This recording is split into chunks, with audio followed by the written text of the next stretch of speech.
me broken so I can be healed. 'Cause I'm so calloused and now I can't feel. I want to run to you with heart wide open. Make me broken.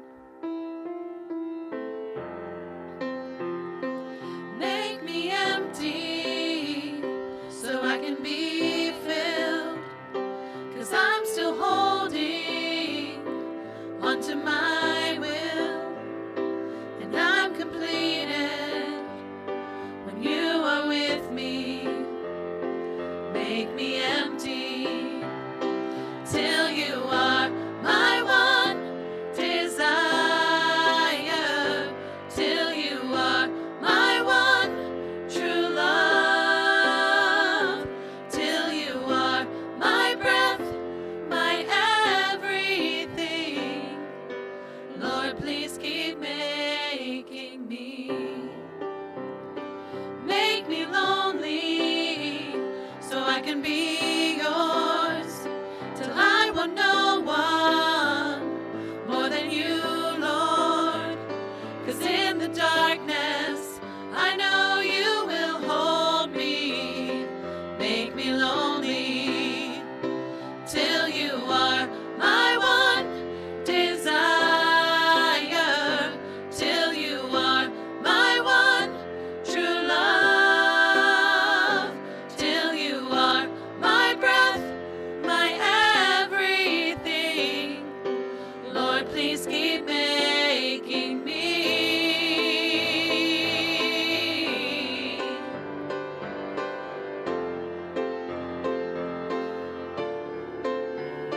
Till you are my one desire, till you are my one true love, till you are my breath, my everything. Lord, please keep making. I know you'll keep making. Lord, please keep making me.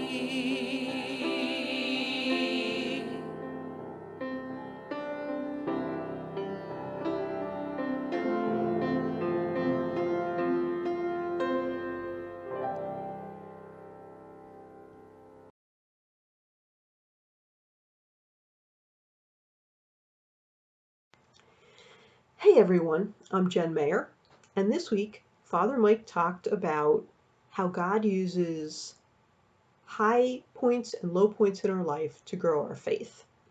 And he pointed out that God often uses high points in our life, moments where we feel especially close to God, as anchors, particularly to help us face the times in life where things are not going well and maybe God seems distant. But in those low points, that God is helping us to build our faith. The thing about all of that is, in a Lenten series, Grow Your Faith, it doesn't feel like any of that is within our control. That is, I can't control when the next high point or low point of my life will be. So is there anything that I can do right now that helps me figure that out? And it turns out that if we go to the writings of St. Ignatius of Loyola, one of my favorite saints, there is. So Ignatius founded the Jesuits, and as he was training the men, he encouraged them to do a daily exam, and that is every day to look back on their day, almost like a movie reel in slow motion, and to look for the moments where they felt closest to God and where they felt most distant. And we could translate that today into a series of 2 questions. So one might be, when did you feel closest to God, and when did you feel God's absence?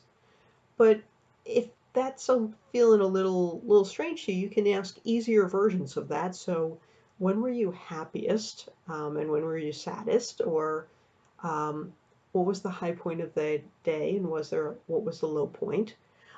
Any 2 questions that kind of provide that contrast get us there. Because those different ways of asking the question still bring the key events into focus. So I did this for a couple months straight a couple years ago, and it was interesting what the repeated doing this on a repeated basis taught me. So although I am a really strong introvert, it turned out that many of my high points of my day were in interacting with other people. Now, that shouldn't come as a surprise that God can use other people to be in touch with us, but it's not always obvious if you're a really strong introvert. Um, and then in terms of the low points of my day, it turned out they were often moments of sin or selfishness or um, not being careful and hurting someone else. And so one of the things that I learned through that was it would be wise for me to think before I open my mouth. Now I can tell you that several years ago, and God keeps teaching me this lesson over and over again, and one day I hope to master it. But by looking at those high and low points of the day, I still believe that God is able to teach me. And that was actually Ignatius's premise, which was that God used every moment of his life to teach him something. He just needed to be attentive to it. So the good news of this is you can also do this not just as a personal practice, but with your kids or spouse. So when I don't know, 15 years ago, my college roommate and her husband came to visit with their then 4 and 5-year-old kids. And as Katie and I were putting her 4-year-old to bed, I asked 2 questions. I said, so what was the high point or the best part of your day? And she, without hesitation, said, there were 2 playgrounds. And I thought, you spent 6 hours in the car today. 2 playgrounds is a really awesome answer. I could see why that would really, and playgrounds she'd never been to before. So I pressed my luck. I said, well, was there a bad part of your day? And she said, yeah, Daddy yelled at me. And I said, I'm sorry, why did Daddy yell at you? Well, I wasn't listening to what he was saying. And I went, there you go. Now, she would not have associated any of that with God per se, but as a practice, if she had been doing that on a regular basis, it'd be really easy for her as she got a little older to understand how God was shaping those moments or speaking to her during them. So you can also do this with your spouse. Just a word of warning that if the worst part of your day was something your spouse did, or your spouse tells you the worst part of their day was something you did, that you need to not use that as a moment to have a fight, but to absorb the info and move on. And maybe there needs to be clarification later, or maybe it was just something that you needed to know. But fair flip of that, please don't use the low point of your day to slowly teach your spouse everything they do wrong. That's not the purpose of this. It really is a reflection. But when you do it with someone that you love, it's a great way of kind of bringing them into your interior life. So it's a great way to pray together. So rather than giving you hard questions this week, I'm just going to ask you those 2 questions.